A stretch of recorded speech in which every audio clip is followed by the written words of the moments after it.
राधे राधे दोस्तों, आज हम शिव पुराण का पाठ शुरू करते हैं। शुरू करने से पहले मेरी आप सबसे विनती है कि मेरे चैनल को सब्सक्राइब, लाइक और शेयर करना ना भूलें, ताकि हम आपके लिए अच्छी अच्छी कथाएं और पुराणे ला सकें। ओम नमः शिवाय। चलो आइए शुरू करते हैं। राधे राधे दोस्तों, आपका फिर से स्वागत है मेरे YouTube चैनल राधे श्याम में। आज हम आपको उमा संहिता सुनाएंगे। जो हमारी कोटि रुद्र संहिता थी वो समाप्त हो चुकी है। आज से हम उमा संहिता शुरू करते हैं, जिसमें भगवान श्री कृष्ण के तप से संतुष्ट हुए शिव और पार्वती का उन्हें अभीष्ट वर देना तथा शिव की महिमा। जो रजोगुण का आश्रय ले संसार की सृष्टि करते हैं, सतत्व गुण से संपन्न हो सातों भुवनों का धारण पोषण करते हैं, तमोगुण से युक्त हो सबका संहार करते हैं तथा त्रिगुण गुणमयी माया को लांघ कर अपने शुद्ध स्वरूप में स्थित रहते हैं। उन सत्यानंद स्वरूप आनंद बोध में निर्मल एवं पूर्ण ब्रह्म शिव का हम ध्यान करते हैं। वे ही सृष्टि काल में ब्रह्मा, पालन के समय विष्णु और संहार काल में रुद्र नाम वे ही सृष्टि काल में ब्रह्मा, पालन करने के समय विष्णु और संहार काल में रुद्र नाम से नाम धारण करते हैं तथा सदैव सतत्व भाव को अपनाने से ही प्राप्त होते हैं। ऋषि बोले, महाज्ञानी व्यास शिष्य सूत जी, आपको नमस्कार है। आपने कोटि रुद्र नाम चौथी संहिता हमें सुना दी है।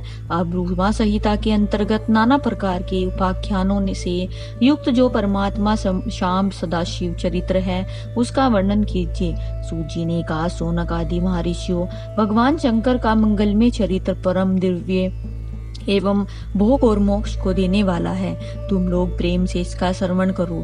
पूर्व काल में मुनिवर व्यास ने संत कुमार के सामने ऐसे ही पवित्र प्रश्न को उपस्थित किया था और उनके उत्तर में उन्होंने भगवान शिव के उत्तम चरित्र का गान किया था।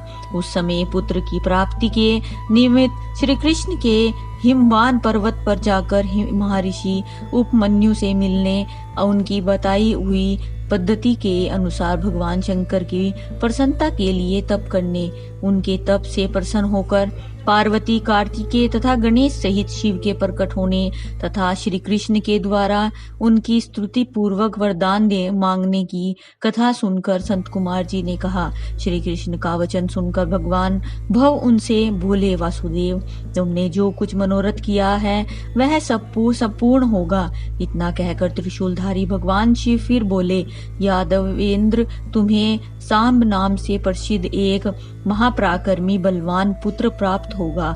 एक समय मुनियों ने भयंकर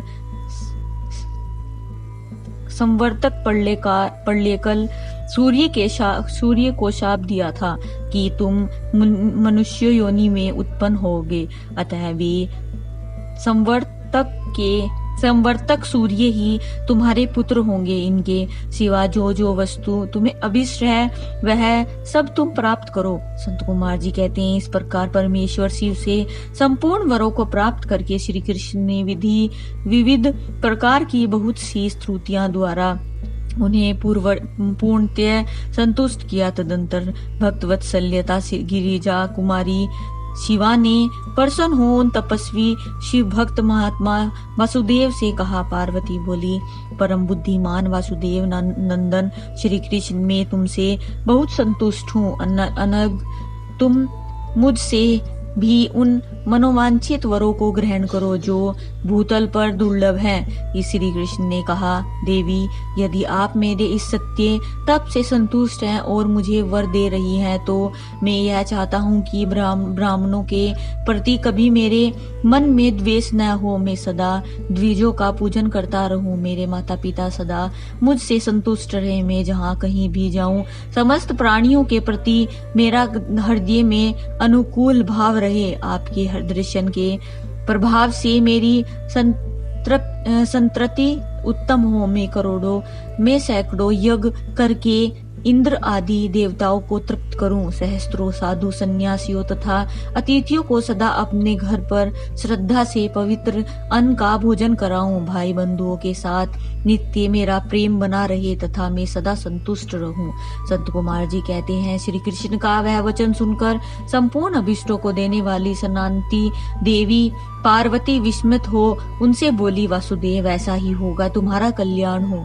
इस प्रकार श्री कृष्ण पर उत्तम कृपा करके उन्हें उन वरों को देकर पार्वती देवी तथा परमेश्वर शिव दोनों वहीं अंतर्ध्यान हो गए।